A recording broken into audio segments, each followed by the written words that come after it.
No big deal. I appreciate you you popping on for a few minutes, and it's actually perfect timing because I was just talking about UGA and some of the research that I did on them and some questions that I had for UGA heading into the 2024 season. So it's kind of perfect timing that you showed up. So I appreciate you showing up. If your questions are about the defensive line, then I don't have the answers. Well, that was one of my questions. Somebody in the chat was mentioning that you guys are down 2 defensive tackles, and obviously, if anybody is equipped for attrition, especially on the defensive side of the ball, it's Georgia. But again, some of those guys rolling out there may be a little unproven, if you will. Yeah, they're not that deep at D line, really. I mean, that was the weak spot last year, and right. I mean, so they have most of the guys back. So I mean, you know, Warren Brinson, Christian Miller, Nazir Stackhouse. I mean, these are names that Georgia fans will know. They all played last year, but they're not. I mean, they're not bad players. I mean, they would play just about anywhere, but they're not up to the level that we had maybe in the 2 or 3 years prior with guys like Jordan Davis and Jalen Carter and the Walker kid that went number 1 overall. I mean, so I don't know. I mean, it's probably the weak spot if there is one on that defense. But good thing Clemson's offensive line is garbage. Well, yeah, that's what I was about to say. If you're a Clemson fan looking for a silver lining heading into week 1 against Georgia, they don't have the same defensive line that rolled out there and absolutely abused the Clemson offensive line that night in Charlotte. So. No, nowhere near. Now they've got some young guys like everybody does, and you never really know. I mean, yeah, they're highly rated and highly recruited and all that, but until they play, you don't really know. So, and they're not going to start. It's going to be the same rotation of those 2 or 3 guys that I mentioned earlier.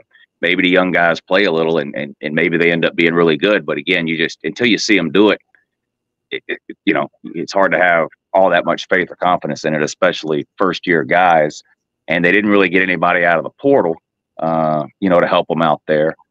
So I don't know about the Clemson game in particular. I was kind of joking earlier about y'all's O-line being garbage, but I mean, it's not the strength of your team. I mean, it's not where it used to be, but some other places down the road is where Georgia's defensive line. I mean, that's what cost Georgia last year was defensive. I mean, Alabama pushed us around on roller skate. It was embarrassing. Right. Yeah. It was bad. That SEC championship game. Yeah. Yeah. I mean, you lose a game by 3 points or whatever it was. There's 10 different things you can point to and say, well, if this would have happened or that or this and that. But like one obvious thing was just that we completely outmatched Georgia's defensive line was. And like I said, it's those same guys back this year. So, yeah, they got another year of experience. But no matter how much those guys play, they're never going to be Jalen Carter or Jordan Davis. It's not going to happen. I mean, those 2 guys were freaks. And now y'all get guys like that every year on the defensive line, but and Georgia does recruit well, but for whatever reason, like defensive line and wide receiver, I don't know. It's like a feast or famine thing. It seems like Georgia it gets lucky really at those 2 positions. I mean, you look at Jordan Davis, the guy was a 3-star. Nobody wanted him really, and he was one of the best we've ever had. Wide receiver, Ladd McConkey, 3-star. Nobody wanted him. Even Brock Bowers, like.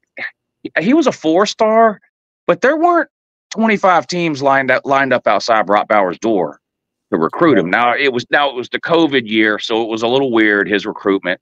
But so Georgia's been lucky in a couple of cases along the defensive. Well, I won't say luck. I mean, they scout the guys and they obviously think that they have potential. That's why they bring them in. But compared to other positions, like linebacker and defensive back, where Georgia pretty much gets. It seems like whoever they want out of every single recruiting cycle. Defensive line and wide receiver are the 2 areas where they kind of lag behind when it comes to recruiting against some of the big boys.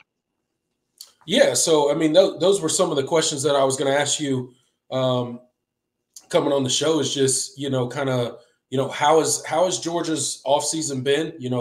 Every team kind of does the transformation in the summer, and, we're basically fresh out of fall camp. They're just getting into, Clemson's getting into Georgia prep. Georgia's full swing into Clemson prep. So where are you guys at from an injury standpoint heading out of fall camp? Everybody knows there's always some untimely injuries in fall camp, and kind of what are the big question marks heading out of fall camp, at least from your perspective as a Georgia fan? Yeah. A couple of nagging injuries with some players, but Georgia's had a pretty good off-season, fall camp, whatever you want to call it, on the injury front. Nothing major. There's a guy with turf toe here, and a guy with rehabbing an Achilles there or whatever, but nothing serious, nothing major, no knee injuries, nothing that's going to keep anybody out all year, that kind of thing.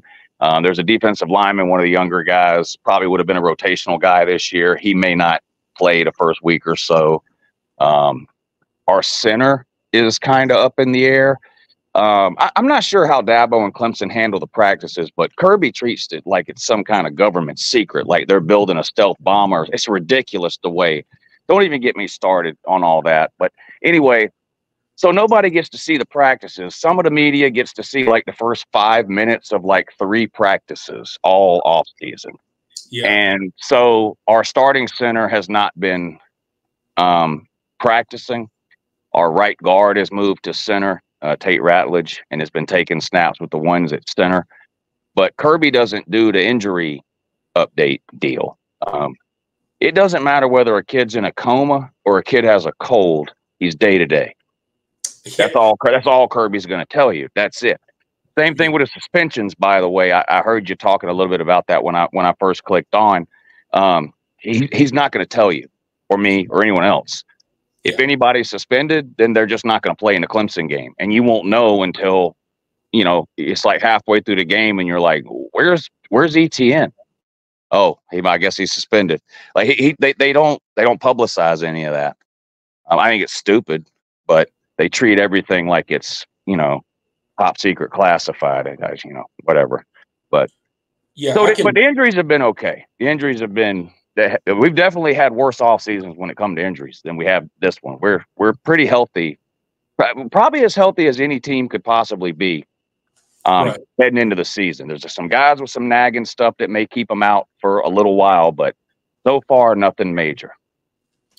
Yeah, absolutely. And believe me, as a Clemson fan, I can share in your frustration of them acting like it's the nuclear launch codes to the country. Yeah. When it comes to, because Dabo runs his program very similarly. Yeah.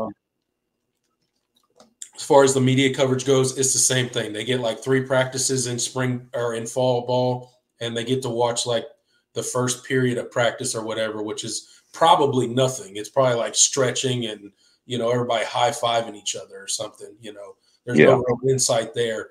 And then the same thing when it comes to the day. I mean, you mentioned the day-to-day stuff. It's so frustrating because we were doing kind of a recap last week's show about Clemson's injuries heading into the 2024 season. The only injuries that he'll ever tell you about is if they're gone for the season. Yep, that Kirby too. Yep, same thing. So he mentioned the 3 guys that were gone for the season, and the rest of the people are just day to day, which Dabo could mean a month, 2 weeks, a day, or halfway through the season. I remember George Pickens had that injury at UJ a few years ago, and every week he was playing next week. He's running at 80%, and he's probably going to be dressed out. It'd probably be good. And every week he never played, and then he ended up playing like 3 snaps in the SEC championship game, 5 snaps in the first playoff game, and like 5 snaps in the second. And that was all we saw of him his last year at Georgia. But they always tell you come back tomorrow. Didn't he not even play until last few games of the season? He didn't play at all until the SEC championship game. And he was really just a decoy in that thing. I think he caught 1 pass in that. He played 3 snaps and caught 1 pass in the SEC championship game, and then had a couple of catches in the playoffs, and that was it. He was off to the NFL. Best receiver, definitely the best receiver we've had since AJ Green, and we really only got him for about a year and a half. He didn't play much his freshman year. played his second year, and then hardly played his third year, and then he was gone. College football is even more exciting with some action on the line. And the games are even better when you're cashing in. And the Voice of College Football is the place to be to get the greatest value. Let's start with my picks. 75% against the money line, 58% against the spread. I've got a 40-year track record. In fact, in 2023, at $100 played per game, you would have netted over $9,300. And guess what? I'm just the warm-up act. Steve Merrill, our ace in the hole, show stopper from Wager Talk. 6 years with the Voice of College Football, over 30 years in the industry. Steve gives us analysis on all the big games, but you can't miss Steve's weekly under-the-radar pick, which went 21-5 against the spread the last 2 seasons. I repeat, 21-5 against the spread. You also get picks from some of our top analysts here at the Voice of College Football, including Steve Dace and Matt Zemek. Become a YouTube channel member or Patreon member for just $99 per month. Go to the main channel on YouTube, click join, and select the betting tier. Do the same thing on Patreon. Make 2024 a winner now.